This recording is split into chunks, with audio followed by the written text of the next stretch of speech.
असं कधी झालंय का की आपण खूप उत्साहाने मोठे संकल्प करतो पण ते अर्ध्यावरच सुटून जातात? खरं तर याचं उत्तर मोठमोठ्या ध्येयांमध्ये नाहीये, ते दडलंय आपल्या रोजच्या अगदी छोट्या छोट्या कृतींमध्ये. तर आज आपण जेम्स क्लिअर यांच्या ॲटॉमिक हॅबिट्सच्या मदतीने हेच बघणार आहोत की लहान लहान सवयी आपल्या आयुष्यात किती मोठे आश्चर्यकारक बदल घडवू शकतात. दरवर्षी आपण बघतो नवीन वर्षाचे संकल्प केले जातात आणि काही आठवड्यांतच ते विरून जातात. असं का होतं? यामागचं खरं कारण आपल्या ध्येयांमध्ये नाहीये, तर त्या ध्येयांपर्यंत पोहोचण्याच्या आपल्या पद्धतींमध्ये, म्हणजे आपल्या सिस्टममध्ये आहे.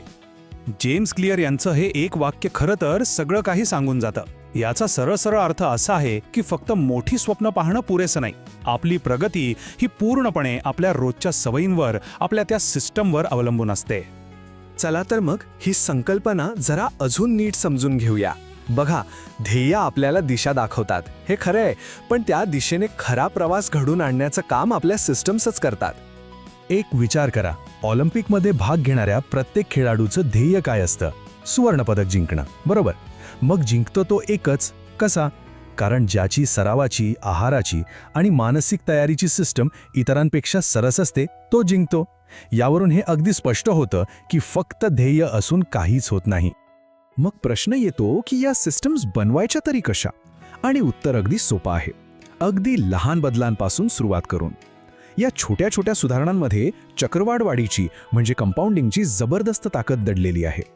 विचार करा, आपल्याला फक्त रोज 1% स्वतःला सुधारायचं आहे. ऐकायला खूपच सोपं आणि साधं वाटतंय, नाही का? पण याची खरी ताकद तेव्हा दिसते जेव्हा हे सातत्याने रोजच्या रोज केलं जातं. रोज फक्त 1% सुधारणा केली तर वर्षभराच्या शेवटी काय होईल याचा अंदाज आहे? आपण तब्बल 37 पटींनी अधिक चांगले बनतो. हो, 37 पटींनी. ही आहे चक्रवाढ वाढीची खरी जादू. छोटे बदल एकत्र येऊन केवढा मोठा फरक घडवतात हेच यातून दिसतं. हे अगदी बँकेत ठेवलेल्या पैशांवर मिळणाऱ्या चक्रवाढ व्याजासारखं आहे. जसं तिथे पैशावर व्याज मिळतं, तसंच आपल्या चांगल्या सवयींवर आपल्याला स्वसुधारणेचं चक्रवाढ फळ मिळतं. प्रत्येक छोटी सवय आपल्या प्रगतीच्या खात्यात जमा होत राहते आणि काही काळानंतर त्याचे खूप मोठे परिणाम दिसू लागतात. बरं, आता आपण या विश्लेषणाच्या सगळ्यात महत्त्वाच्या भागाकडे आलो आहोत. जेम्स क्लिअर यांनी कोणतीही सवय लावण्यासाठी किंवा मोडण्यासाठी एक अतिशय सोपी आणि प्रभावी चौकट दिली आहे. आणि हेच आहेत बदलाचे ते 4 नियम. तर हे आहेत ते 4 सोपे नियम. आता आपण एक एक करून पाहूया की रोजच्या आयुष्यात अगदी सहजपणे वापरता येतील अशा काही उदाहरणांसोबत हे नियम प्रत्यक्षात कसे काम करतात. आपला मेंदू आहे ना, तो समोर दिसणाऱ्या गोष्टींवर लगेच प्रतिक्रिया देतो. म्हणजे रोज पुस्तक वाचायचंय तर मग ते उशाशी ठेवा. जंक फूड टाळायचंय ते नजरेआड कुठेतरी कपाटात ठेवा. थोडक्यात सांगायचं तर आपल्या आजूबाजूच्या वातावरणाची रचनाच अशी करा की चांगल्या सवयी आपोआप घडतील. आता येतो दुसरा नियम, सवय आकर्षक बनवणे. आणि यासाठी टेम्पटेशन बंडलिंग ही एक भारी युक्ती आहे. म्हणजे काय की जे काम आपल्याला करायला हवंय पण आवडत नाहीये, त्याला अशा गोष्टीशी जोडायचं जे करायला आपल्याला खूप आवडतं. हे बघा, एक उत्तम उदाहरण. समजा व्यायाम करायचा कंटाळा येतो पण संगीत ऐकायला खूप आवडतं. तर मग नियमच बनवायचा की आवडती गाणी फक्त आणि फक्त व्यायाम करतानाच ऐकायची.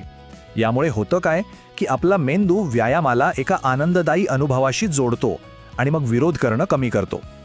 तिसरा नियम आहे सवय सोपी करणे.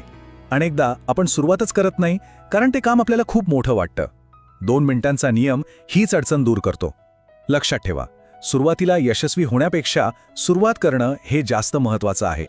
म्हणजे बघा, पुस्तक वाचायचं असं ध्येय ठेवण्याऐवजी फक्त 1 पान वाचायचं असं ठरवायचं. योग करायचा याऐवजी फक्त योगा मॅट अंथरायची. या 2 मिनिटांच्या कृती इतक्या सोप्या आहेत की त्या टाळायला काहीच कारण उरत नाही. आणि एकदा का सुरुवात झाली की पुढचा प्रवास आपोआप सोपा होतो.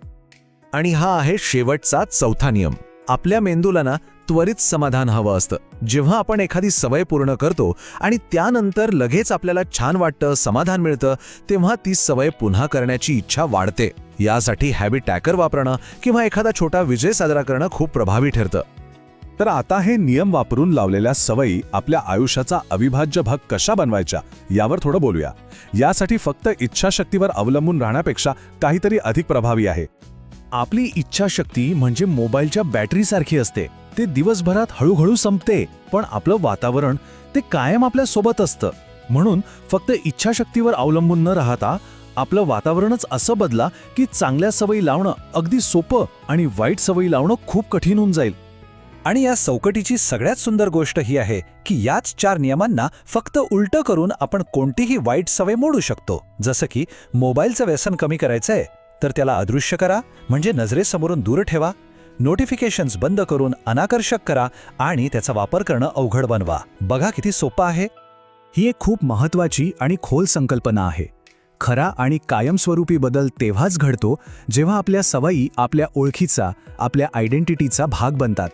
मला वजन कमी करायचं आहे असं म्हणण्याऐवजी मी एक आरोग्यदायी व्यक्ती आहे असं जेव्हा आपण मानू लागतो, तेव्हा आरोग्यदायी निवड करणं आपोआप सोपं होतं. आपली प्रत्येक छोटी सवय ही आपण कोण आहोत यासाठी दिलेलं एक मत आहे. तर मग या सगळ्या माहितीमधून आपण आपल्यासोबत काय घेऊन जायचं? कोणतीही नवी सवय सुरू करण्यासाठी आपलं पहिलं पाऊल नक्की काय असायला हवं? चला, सगळ्यात महत्त्वाचे मुद्दे थोडक्यात पुन्हा एकदा पाहूयात. हे काही मुद्दे लक्षात ठेवले तर कोणतीही सवय लावणं किंवा मोडणं सहज शक्य आहे. फक्त एक गोष्ट लक्षात ठेवा, सुरुवात नेहमी छोटीच असते, पण त्यातलं सातत्य हीच आपली खरी ताकद आहे. तर मग जाता जाता स्वतःला फक्त एक प्रश्न विचारा. आपण आपल्या भविष्यातील स्वसाठी आज कोणतं एक छोटंसं मत देणार आहोत? ती 2 मिनिटांची कृती कोणती असेल ती निवडा आणि आजच आत्ताच सुरुवात करा.